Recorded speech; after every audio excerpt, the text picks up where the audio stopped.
kuis pertemuan kelima ya. Nah, di sini di kuis itu sebenarnya diketahui beberapa hal ya. Beberapa hal, ada jumlah saham yang dimiliki yang tabel A ini ya. Ini adalah intinya kita beli sahamnya si home company itu 710.000 ya. Sedangkan jumlah saham yang beredar adalah 1.200.000 ya. Sehingga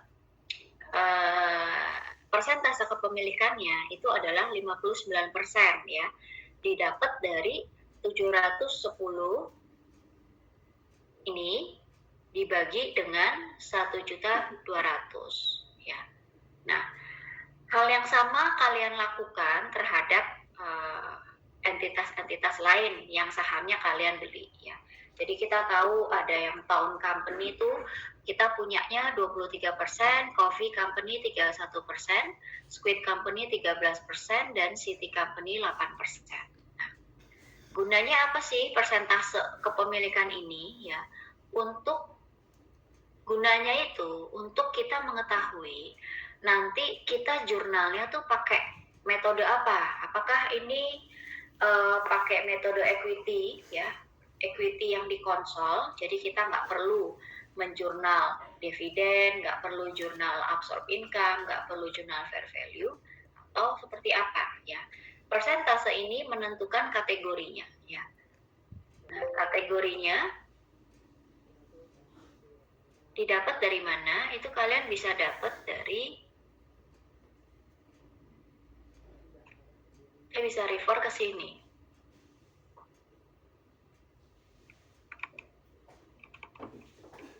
Masih kelihatan kan ya screen saya? Masih, Bu. Masih, Bu. Ya.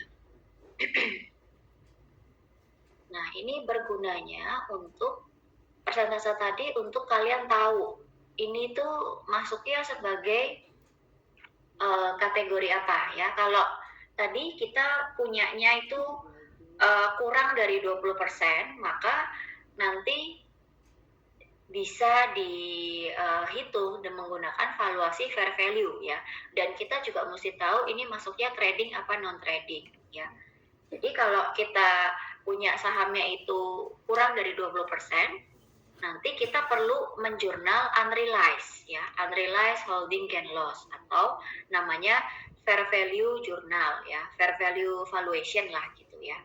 Karena contohnya kayak kita beli harga sahamnya itu Rp500 ya. Kemudian di akhir tahun naik jadi 520. Nah, kenaikan dari 20 ini harus kalian jurnal ya. Kalau kepemilikan kalian adalah kurang dari 20% ya.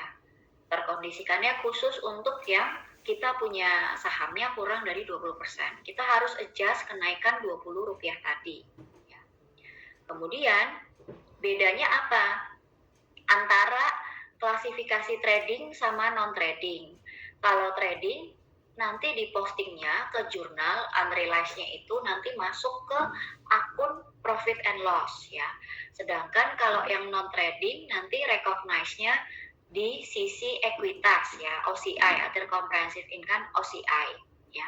Cuman beda di akunnya aja ya, tapi jurnal unrealized-nya sama-sama perlu kalian lakukan ya. Jadi untuk yang kategorinya itu kita milikin kurang dari 20%, ada jurnal yang harus kalian lakukan, yaitu jurnal pertama unrealized holding ya, atau fair value valuation, sama jurnal dividen ya, di sini ya. Ini dua jurnal itu. Kalau kurang dari 20%, pasti ada dua jurnal ya, unrealized sama dividen. Kalau dividennya di soal nggak diketahui, ya udah nggak apa-apa. Artinya memang tidak ada pembagian dividen gitu ya. Nah, kalau kalian kepemilikannya itu 20-50%, metode valuasinya itu adalah equity ya. Tidak ada unrealized ya. Jadi kalau harga sahamnya itu naik dari 500 jadi 520, diketahui di soal harganya tuh naik, kalian nggak perlu apa-apain, nggak perlu jurnal unrealized